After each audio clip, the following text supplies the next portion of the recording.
Bom dia, meus amados e queridos irmãos em Cristo Jesus. Que a graça, o amor do nosso Senhor Jesus Cristo seja sobre sua vida, seu lar e sua família, nesta manhã do dia 25 de agosto de 2025.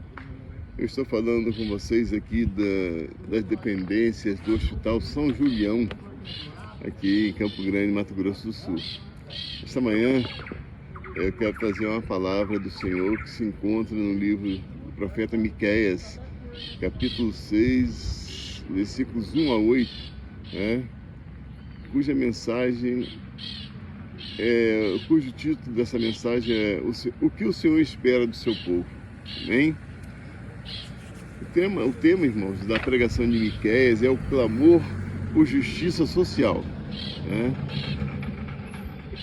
O povo de Judá, em especial os camponeses e os moradores das vilas, viviam frequentemente atormentados na época do profeta Miqueias. E eram três as razões principais para que o povo fosse um povo atormentado. Primeiro, era a opressão que eles recebiam dos exércitos inimigos, especialmente dos assírios e dos moabitas. Para vocês terem uma ideia, os judeus, os habitantes de Judá, eles plantavam os seus alimentos, as suas sementes, e na época da colheita vinham os moabitas e saqueavam ali todo o fruto que a terra produzia. E isso levava ao povo de Judá a miséria física, além da miséria espiritual que eles já viviam por causa da desobediência e por causa do pecado.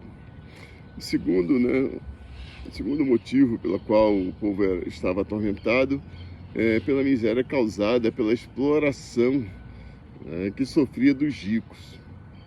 No capítulo 2, versículos de 1 a 13, desse mesmo livro do profeta Miqueias, nos fala sobre essa opressão causada pela exploração que eles sofriam dos ricos.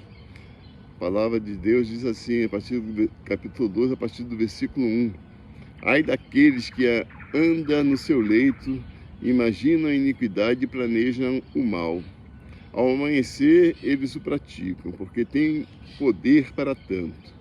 Cobiçam campos e se apossam deles. Cobiçam casas e as tomam. Assim fazem violência a um homem e a sua casa, a uma pessoa e a sua herança. Portanto, assim diz o Senhor: eis que estou forjando uma calamidade contra esta família, da qual vocês não livrarão o seu pescoço. Vocês não andarão mais de cabeça erguida, porque será um tempo de calamidade. Então o Senhor estava revoltado, e o povo, porque o povo sofria essa humilhação, essa exploração por parte dos ricos.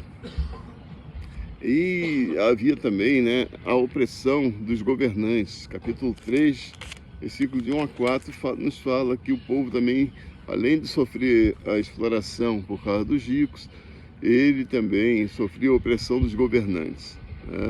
Diz assim: eu disse, escutem agora, governantes de Jacó, chefes da casa de Israel, por acaso não é a vocês que compete conhecer a justiça? Mas vocês odeiam o bem e amam o mal. Arrancam a pele do meu povo e a carne de cima de seus ossos. Vocês comem a carne do meu povo e lhes arrancam a pele. Queimam os seus ossos e os repartem em pedaços que vão para a panela, e em carne que vai para o caldeirão. Um dia eles hão de invocar o Senhor, mas ele não os ouvirá. Naquele tempo esconderá deles a sua face, por causa do mal que praticam. Então, além da opressão do exército inimigo, além de sofrer por causa da exploração dos ricos, o povo era oprimido pelos governantes e eram enganados também pelos falsos profetas. Capítulo 3, versículo de 5 a 8, diz assim: Assim diz o Senhor a respeito dos profetas que fazem o meu povo andar errante e que clamam paz, quando têm o que mastigar, mas apregoam guerra santa contra aqueles que não lhes dão nada para comer. Por isso vocês terão noites sem visões, vocês terão trevas sem adivinhações. O sol se porá sobre os profetas, e o dia se transformará em escuridão. Os videntes serão envergonhados, e os adivinhos serão humilhados. Todos eles colocarão a mão sobre a boca, porque não haverá resposta de Deus. Então, essa era a situação reinante ali em Judá, na época do profeta Miqueias.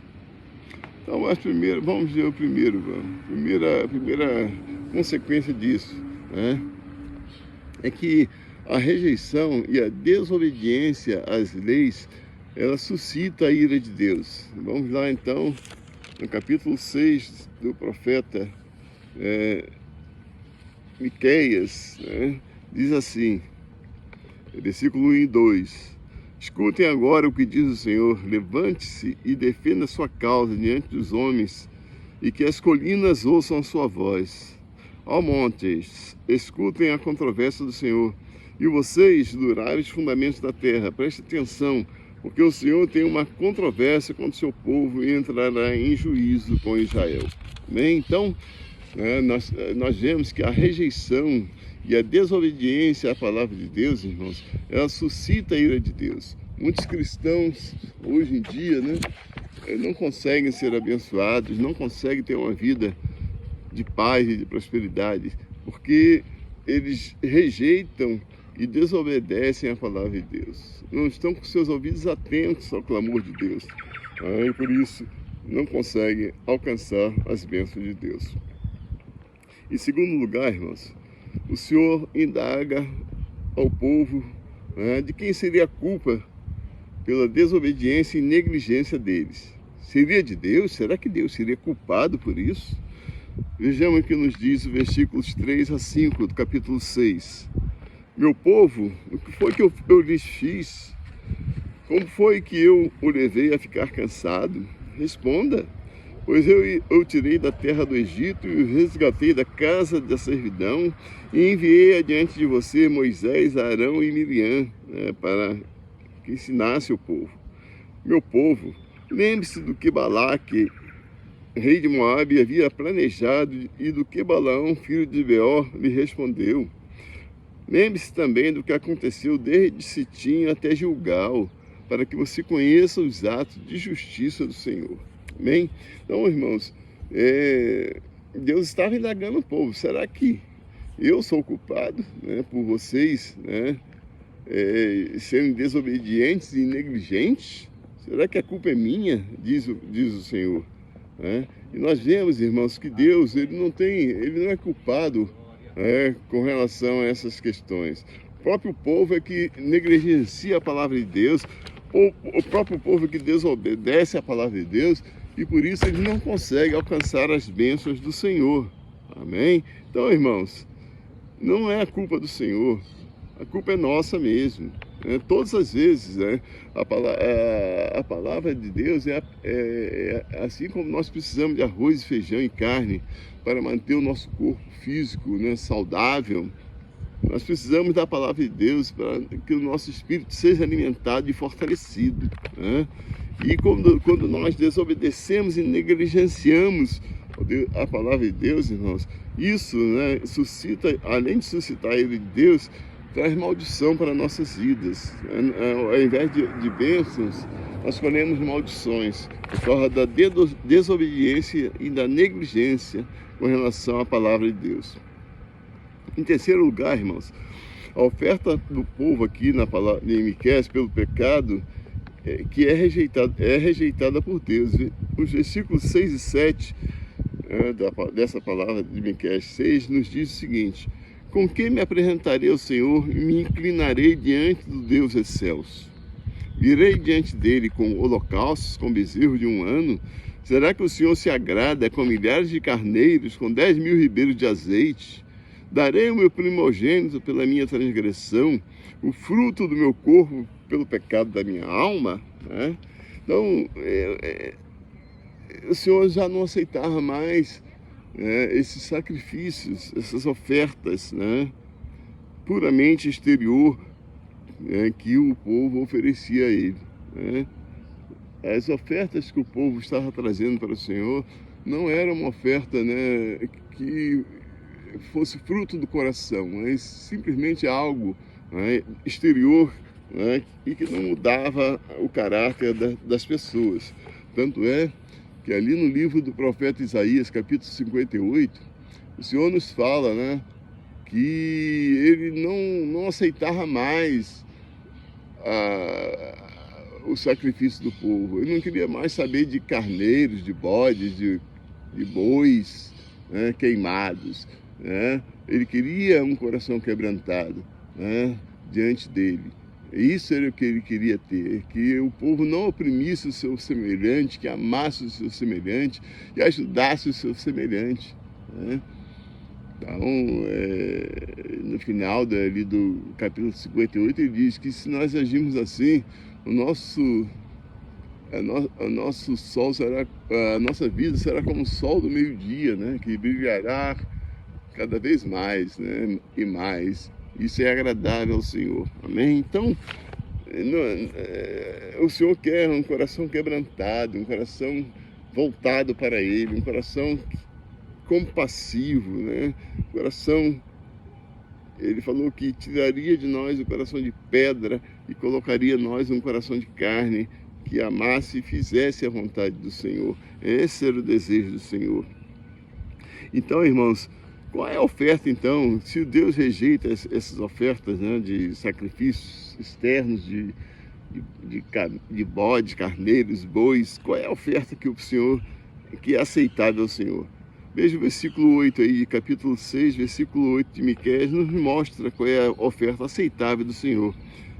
Ele já mostrou a você o que é bom e o que o Senhor pede de você, que pratique a justiça, ame a misericórdia e ande humildemente com o seu Deus. Amém? Então o Senhor, ele requer de nós, irmãos, que nós andemos humildemente com o nosso Deus. Amém? A prática da justiça, irmãos, agir com justiça, sendo imparciais, né? Sendo honestos em nosso trato com o próximo e com o semelhante, né? Conforme nos ensina Mateus, capítulo 7, versículo 12, que diz assim: portanto, tudo o que quereis que os homens vos façam, fazei-lo também vós, porque esta é a lei e os profetas, irmãos. Então, irmãos, a lei e os profetas, se você quer cumprir a lei e os profetas, né, você deve tratar o seu semelhante da maneira que você deseja ser tratado. Amém? Então você não tem prazer em machucar o seu próprio corpo, né? E assim também nós tendemos a tratar as pessoas com as quais nós nos relacionamos. Amém? Em segundo lugar, né, da oferta que é aceitável ao Senhor, é o amor à beneficência. O que é isso, pastor? É ser misericordioso, demonstrando amor e compaixão genuíno aos necessitados, né? Tanto é que o Senhor fala que a verdadeira religião, né, é auxiliar, ajudar as viúvas e os órfãos nas suas carências e nas suas necessidades. Então nós devemos ser pessoas, irmãos, misericordiosos, que venhamos olhar o nosso semelhante com o olhar do nosso Senhor Jesus Cristo, um olhar de amor, de compaixão, né? E fazer tudo o que estiver ao nosso alcance para que essas vidas sejam abençoadas, sejam transformadas pelo poder de Deus. Em terceiro lugar, a oferta pelo pecado que é aceita pelo Senhor é andar humildemente com Deus. Amém? Humilhando-nos diante da sua majestade, irmãos, e santidade todos os dias, com piedoso temor e reverência. Deus é santo, nós somos pecadores redimidos, conforme nos ensina a palavra do Senhor, irmãos. Veja que nos diz Tiago, capítulo 4, versículo de 6 a 10, né? Diz aqui: antes ele dá maior graça. Portanto diz: Deus resiste aos soberbos, mas dá graça aos humildes. Sujeitai-vos, pois, a Deus, resisti ao diabo, e ele fugirá de vós. Chegai-vos a Deus, e ele chegará a vós. Limpai as mãos, pecadores, e vós de duplo ânimo. Purificai os corações, senti as vossas misérias, e lamentai e chorai. Converta-se o vosso riso em pranto e o vosso gozo em tristeza. Humilhai-vos perante o Senhor e Ele vos exaltará. Aleluia. Da mesma maneira, a primeira carta de Pedro, capítulo 5, versículos 5 e 7, assim nos fala: semelhantemente, vós jovens, aleluia, falando aos jovens, sede sujeitos aos anciãos, e sede todos sujeitos uns aos outros, né? Chegai-vos a Deus e Ele chegará a vós.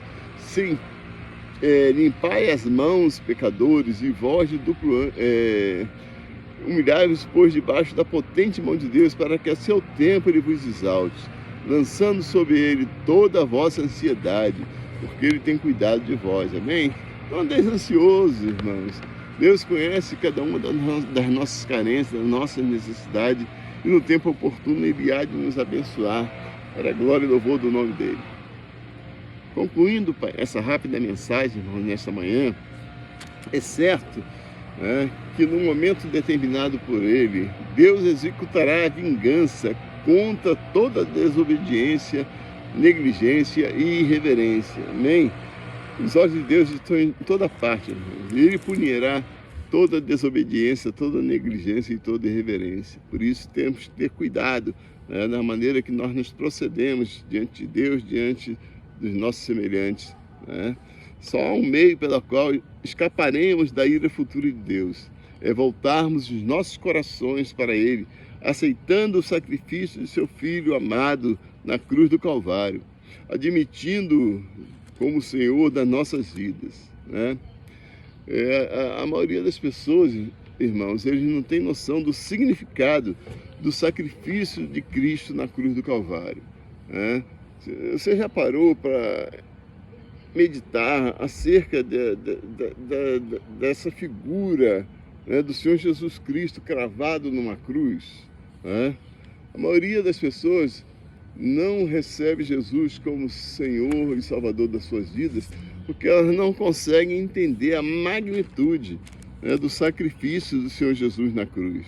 Imagine só, o Senhor Jesus é o Filho de Deus, o Senhor Jesus é dono de todo o universo, dono do céu, da terra, dono de todas as coisas. E Ele, né, abandonou tudo isso, deixou toda a sua glória para morrer numa cruz por causa do meu pecado e por causa do seu pecado. Você consegue imaginar uma coisa dessa, irmãos? O dono do universo morreu uma morte humilhante na cruz para que eu e você fôssemos perdoados e pudéssemos ter vida. E lá em João 10:10 ele diz que a vida que o Senhor Jesus nos oferece é uma vida com abundância. Aleluia. Amém? Então, irmãos, por causa disso, as nossas vidas deverão ser pautadas nos 3 pilares, né, manifestados no texto que foi lido: prática da justiça, amor aos necessitados e humildade para andar com Deus. Aleluia! O Senhor Jesus declarou em Mateus 16:24, diz assim: então disse Jesus aos seus discípulos: se alguém quiser vir após mim, renuncie-se a si mesmo, tome sua cruz e aí vem e siga-me. Aleluia! Amém? Deus odeia a maldade, a idolatria, a injustiça e os rituais vazios, né? O que são rituais vazios? Então, é a falsa adoração, né? Pessoas que prestam uma falsa adoração a Deus, algo somente exterior, algo que não procede do coração, né? E esse ódio de Senhor Jesus, irmãos, pela maldade, pela idolatria, pela injustiça e pelos rituais vazios, ele permanece até hoje. Jesus é o mesmo ontem, hoje e será eternamente a mesma pessoa, ele não muda, né? Mas ele está totalmente disposto a perdoar os nossos pecados, os pecados de todos aqueles que se arrependem verdadeiramente, porque o Senhor, ele tem prazer, né? Ele não tem prazer na morte do ímpio, mas o prazer do Senhor é que o ímpio, né, se converta do seu mau caminho, né, e assim possa viver uma vida abundante, a qual foi prometida pelo Senhor Jesus, em João 10:10. Amém? Então, que o Senhor nos abençoe nessa manhã e nos conceda né, uma vida abundante e nos conceda a sua paz. Amém? Feche seus olhos, vamos orar neste momento.